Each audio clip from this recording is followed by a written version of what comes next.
Pour toi, tu as suivi de près mon enseignement, ma conduite, mes projets, ma foi, ma douceur, mon amour, ma constance, mes persécutions, mes souffrances. À quelle souffrance n'ai-je pas été exposé en Antioche et Iconaliste? Quelle persécution n'ai-je pas supporté? Et le Seigneur m'a délivré de toutes. Or, tous ceux qui veulent vivre pieusement Jésus-Christ seront persécutés. Les gens des chrétiens qui n'aiment pas les combats. Dès lors qu'il y a comme moi, je ne comprends pas, pourtant je crains Dieu. La Bible dit tous ceux qui veulent vivre pieusement Jésus-Christ seront persécutés. Alléluia. Amen. Quand ce sont saints de l'église, sont dehors de l'église, tu auras rencontré ces gens de Jésus. Moi, je ne comprends pas. Pourquoi des combats comme ça? Pourquoi ceci? Pourquoi cela? Souligne ce verset-là. Tous ceux qui veulent vivre pieusement en Jésus-Christ seront persécutés.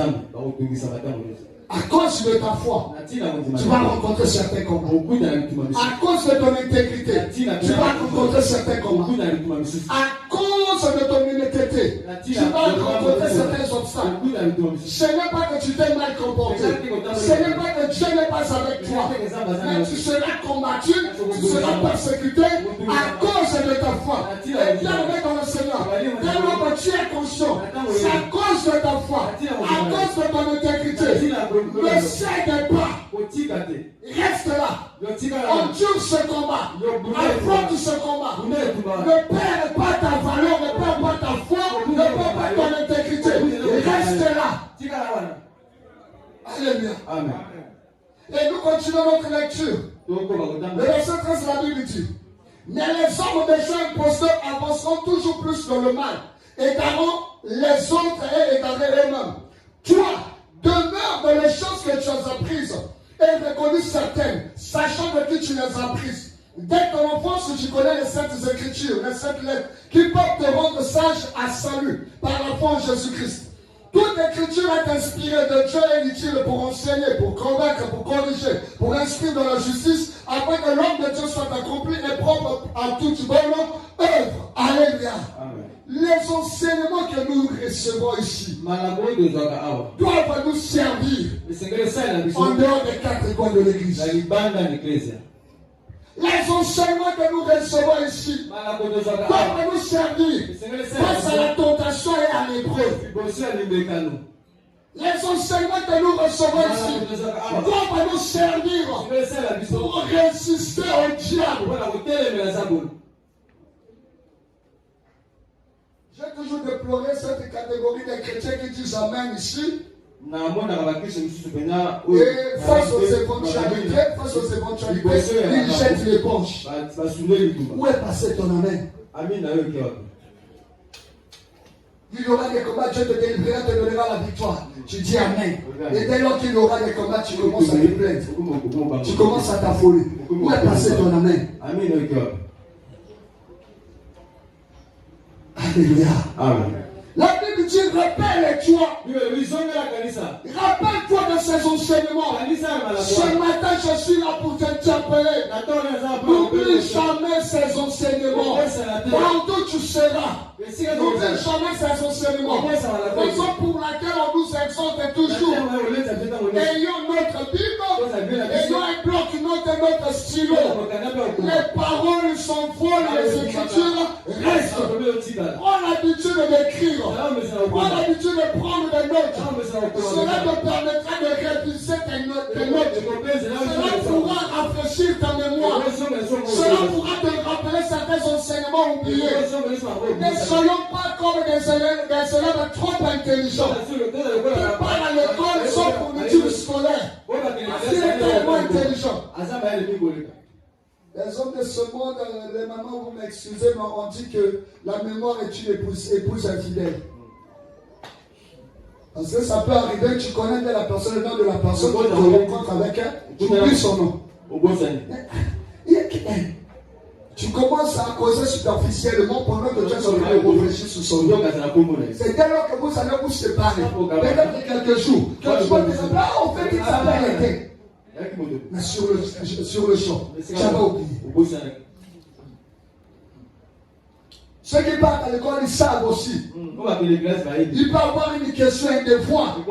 Tu maîtrises ce que mais sur le terrain, tu oublies. Dès lors que tu vas déjà remettre la copie, c'est là que tu commences à te dire, en fait, c'est pas ce que j'ai fait. Amen. Prenons l'initiative d'écrire. Vous savez pourquoi il y a souvent des mauvaises interprétations des choses? Parce que c'est en parole. Or, si c'est par écrit, il n'y aura pas de mauvaise interprétation. On va utiliser la même lettre. Mais le fait qu'un tel a parlé, on a écouté. Et toi, quand tu vas transmettre, tu ne vas pas transmettre la même chose. Tu auras enlevé et ajouté certaines choses. À l'époque, je suivais une formation et il y avait un module sur la communication. Ils appellent cette expression la communication arabe. Et l'encadreur nous a fait cet exercice pratique. Il a dit une phrase à la première personne. Tel que maman allait comme ça, je lui dis la phrase. Après, je lui demande de dire la même phrase à la sœur. Et ainsi de suite jusqu'à la fin. L'information n'était plus la même. Sur place, ce qu'elle a entendu, elle a transmis. Ce que l'autre a entendu, a transmis. Mais à la fin, quand on a demandé à la dernière personne, qu'est-ce qu'on t'a dit? Et quand il va dire, il y a eu certaines modifications. Mais si c'était écrit, on allait prendre la même version. Allez bien. Amen. Et le verset 5 dit ceci, nous tournons pratiquement à la fin. Et c'est le verset 5 qui est plus intéressant encore. Ça doit nous interpeller chrétiens. Le verset 5 dit ceci. Celui qui vaincra sera ainsi revêtu de vêtements blancs. Je n'effacerai point son nom du livre de vie. Ah, ça m'interpelle. Je le dis, celui qui va vaincre, je ne n'effacerai pas son nom du livre de vie.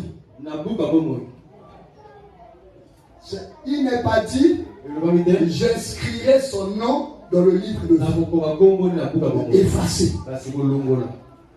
Donc le salut là, parce qu'on a reçu Christ, on a l'assurance du salut. Mais si on ne craint pas Christ, on va perdre ce salut.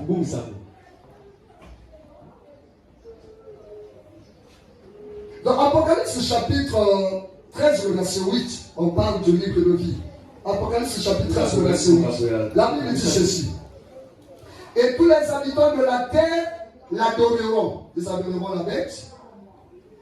Ceux dont le nom n'a pas été écrit dans le livre de vie de l'agneau qui a été immolé dès la fondation du monde. Donc il y a le livre de vie qui est institué dès la fondation du monde. D'après la souveraineté de Dieu, il sait déjà. Un tel ira au ciel, un tel ira au ciel, un tel ira au ciel. Les noms sont inscrits. Mais par notre désobéissance, nous pouvons refuser et que nos noms soient effacés. C'est tel que on vient au Seigneur et il a dit, nul ne peut venir à moi si cela ne lui a été accordé par le Père. C'est déjà le pas du salut. Lorsque nous recevons Christ, nos noms sont inscrits dans le livre. Mais le fait que nous marchons à l'encontre de la parole de Dieu, nos noms peuvent être effacés. C'est pour cela que nous disons, lorsque le Seigneur reviendra, il n'y aura pas que des païens qui manqueront le lèvement. Même ceux qui viennent à l'église, ceux qui s'appellent frères et sœurs, ceux qui s'appellent serviteurs servés, manqueront le ciel, manqueront l'enlèvement. Raison pour laquelle, veillons à ce que nos noms ne soient pas effacés du livre de vie. Veillons à celui qui vaincra. Je n'effacerai pas son nom du livre de vie. Je pensais qu'il allait dire, j'inscrirai son nom. Mais plutôt effacé. Et pourquoi est-ce que le nom doit être effacé? À cause de la mauvaise conduite. Pourquoi est-ce que le nom doit être effacé? À cause de la désobéissance. Pourquoi est-ce que le nom doit être effacé? À cause du péché. Pourquoi est-ce que le nom doit être effacé? À cause de l'incrédulité. Pourquoi est-ce que le nom doit être effacé? À cause de la débauche. Pourquoi est-ce que le nom doit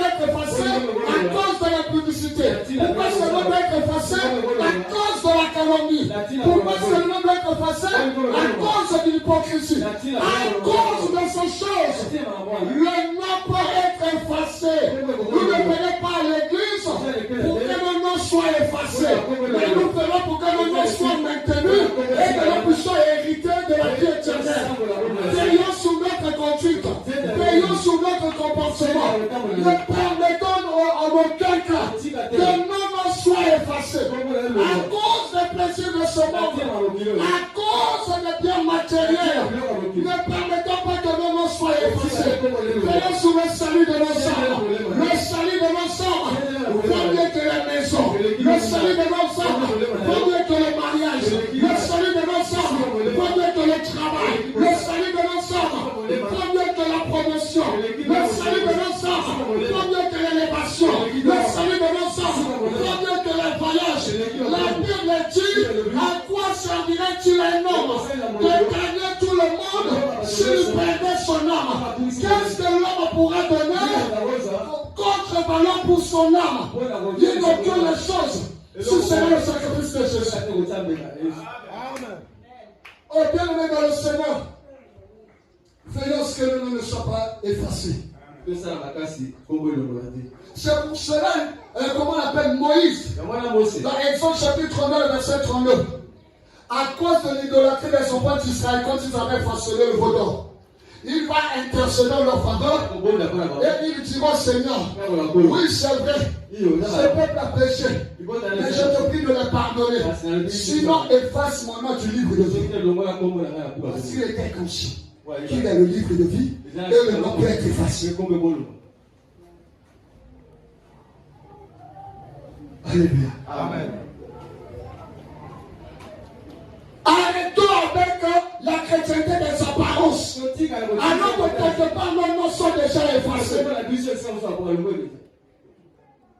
Aujourd'hui, tel que la semaine, le dimanche dernier, nous avons mis l'accent sur la doctrine des démons. Au nom de la délivrance, on met parfois de côté l'essentiel qu'est le salut de nos âmes. On se focalise beaucoup plus sur le matériel. On oublie le salut de nos âmes. Que dit la Bible? Nous tournons vers la fin. Psaume chapitre 69, le verset 28 à 29. Psaume chapitre 69, verset 28 à 29.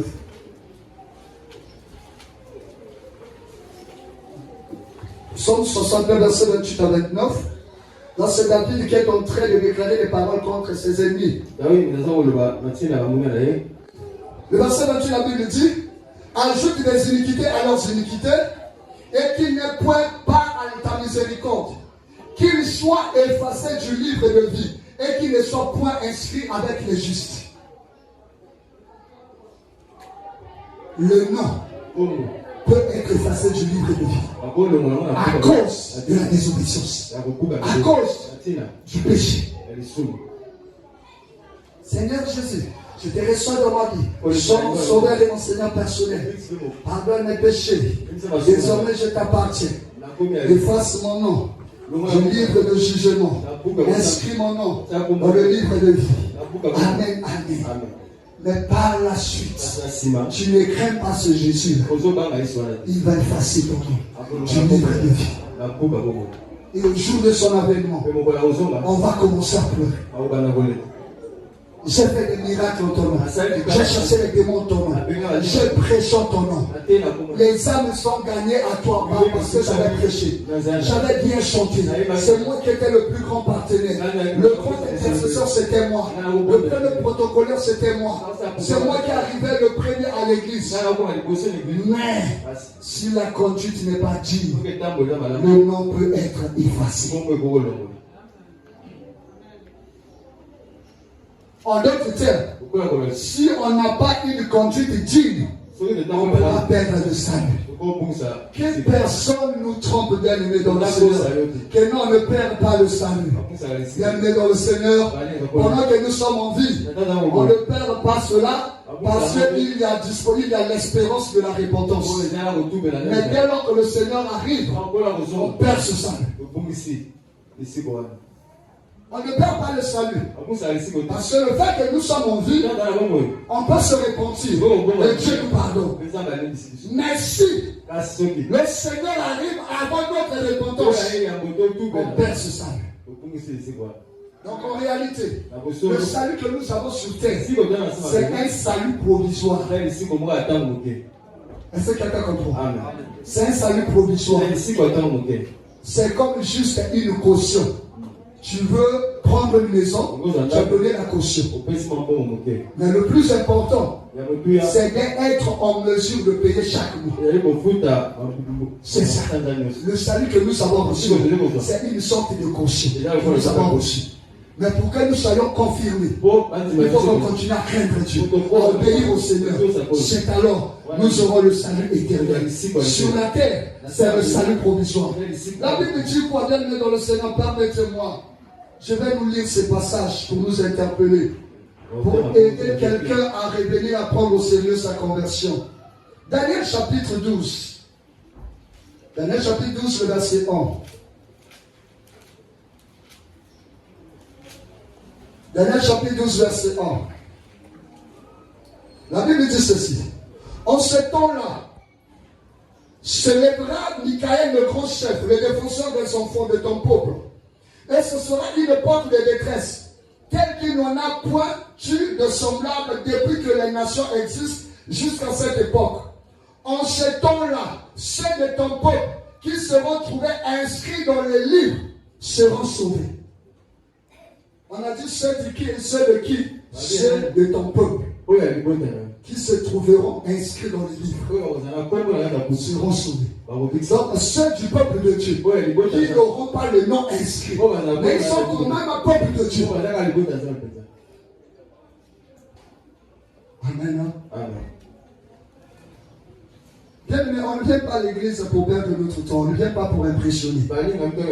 On vient pour un intérêt capital, le salut de nos âmes. Parlons de la délivrance, de la guérison, de la prospérité, de l'épanouissement. Parlons de toutes ces choses. N'oublions jamais le salut de nos âmes. Si je suis établi prédicateur, c'est pour le salut des âmes. Je dois tout te prêcher. Et je reviendrai surtout sur le salut de ton âme. Alléluia. Amen. Luc chapitre 10, le verset 20, ça je ne le lirai pas parce que je vais citer ça comme ça, je mettrai ça en tête. Luc chapitre 10, le verset 20, le Seigneur dira aux apôtres, quand ils reviendront de leur mission après avoir chassé les démons, ils vont dire, Seigneur, même les démons nous sont soumis en ton nom. Le Seigneur va leur dire, ne vous réjouissez pas du fait que les démons vous sont soumis, mais réjouissez-vous de ce que vos noms sont inscrits au ciel. Réjouissez-vous de ce que vos noms sont inscrits où? Au ciel. C'est ça le plus important. Pas parce que tu as chassé les démons, tu as tenu la délivrance, tu as tenu la guérison, tu as tenu le mariage, tu as tenu le travail, tu as tenu. Le Seigneur dit, réjouissez-vous de ce que vos noms sont inscrits au ciel. La grande joie, la grande victoire, c'est entrer au ciel. C'est ça la grande victoire. La grande victoire sur les démons sur la terre, c'est une victoire passagère. Mais la grande victoire, c'est entrer au ciel. C'est là-bas que nous chanterons la grande victoire. C'est là-bas que nous pourrons célébrer Dieu. C'est là-bas que nous pourrons magnifier Dieu. Un autre passage, Philippiens chapitre 4, le verset 3. Philippiens chapitre 4, verset 3, la Bible dit ceci. Et toi aussi, fidèle collègue, oui, je te prie de les aider. Elles qui ont combattu pour l'évangile avec moi et avec Clément et mes autres compagnons d'eux, dont les noms sont dans le livre de vie. Amen. Amen. J'aimerais au sortir de ce culte, chacun puisse se poser cette question. Est-ce que réellement mon nom est inscrit dans le livre de vie? Si oui, est-ce que ma conduite permet que mon nom soit gardé toujours dans le livre de vie? Si ce n'est pas le cas, il vaut mieux pour nous de nous repentir. Alléluia. Amen. Je vais prendre, je ne sais pas, le verset rapidement pour terminer. Le dernier verset, quand je lis ça, ça me fait frissonner. Je prends 1 Thessaloniciens chapitre 4. 1 Thessaloniciens chapitre 4. Et puis on prendra le dernier verset. 1 Thessaloniciens chapitre 4. Le verset 2 à 8. 1 Thessaloniciens chapitre 4, verset 2 à 8. La Bible dit ceci. Vous savez en effet quel précepte nous vous avons donné de la part du Seigneur Jésus. Ce que Dieu veut, c'est votre sanctification. C'est que vous vous absteniez de la débauche. C'est que chacun de vous sache posséder son corps dans la sainteté et l'honnêteté, sans vous livrer à une convoitise passionnée, comme font les païens qui ne connaissent pas Dieu. C'est que personne n'use envers son frère de fraude et de cupidité dans les affaires, parce que le Seigneur tire vengeance de toutes ces choses, comme nous vous l'avons déjà dit et attesté. Car Dieu ne nous a pas appelés à l'impureté, mais c'est la sanctification. Celui donc qui rejette ce précepte ne rejette pas un homme, mais Dieu qui vous a aussi donné son Saint-Esprit. Pendant que le pasteur parle, tu ne vas pas rejeter le pasteur, tu vas rejeter le Saint-Esprit qui est en toi. Amen. Le dimanche dernier, je vous avais dit ceci. Moi aussi, je suis en train de me battre pour le salut de mon âme. Quand je viens ici, je ne vais pas vous prêcher. Je vous prêche. Et je suis le premier à être d'abord prêché. Quand je médite. Donc en faisant ici, en réalité, je suis en train de recevoir doublement le même enseignement. Pendant mon temps de méditation, j'ai reçu l'enseignement, Dieu m'a interpellé, Dieu m'a enseigné, Dieu m'a parlé. Et pendant que je vous parle, je suis en train de parler à moi-même. Donc si tu rejettes, lui qui nous parle lui-même, il est parfait. Ce n'est pas moi qui vous avais rejeté. C'est le Saint-Esprit qui est là. Alléluia. Amen. Ce que Dieu veut, c'est notre sanctification. Hébreux 12, 14, je cite la Bible dit, recherchez la paix avec tous et la sanctification sans laquelle nul ne verra le Seigneur. Sans la sanctification, on ne verra pas le Seigneur. Le nom peut être effacé du livre de vie.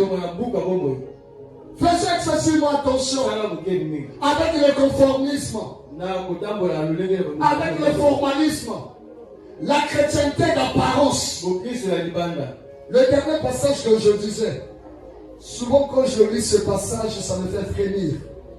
Hébreux chapitre 10. Hébreux chapitre 10, le verset 26 à 31. Je te lis ce verset pour que cela t'aide aussi comme cela m'aide. Hébreux chapitre 10, verset 26 à 31. La Bible dit ceci. Car si nous péchons volontairement, après avoir reçu la connaissance de la vérité, il ne reste plus de sacrifice pour les péchés, mais une attente terrible du jugement et l'ardeur d'un feu qui dévorera les rebelles. Celui qui a violé la loi de Moïse meurt sans miséricorde sur la déposition de 2 ou de 3 témoins.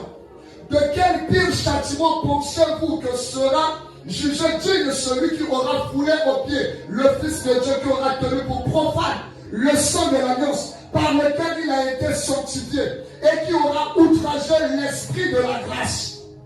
Car nous connaissons celui qui a dit: à moi la vengeance, à moi la rétribution. Et encore, le Seigneur jugera son peuple. C'est une chose terrible de tomber entre les mains du Dieu vivant. Si nous péchons volontairement, il n'y a plus de sacrifice pour nos péchés. Veillons à ce que nos noms ne soient pas effacés. Le nom peut être effacé. Le nom peut être effacé. Et Dieu a interpellé les membres de l'église de Sardes, de revoir leur comportement, de revoir leur conduite, de peur que leur nom soit effacé.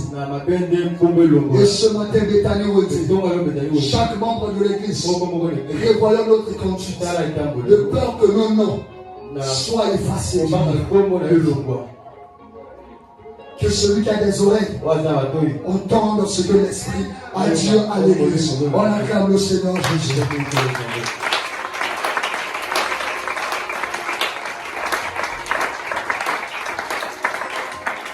Un seul sujet de prière.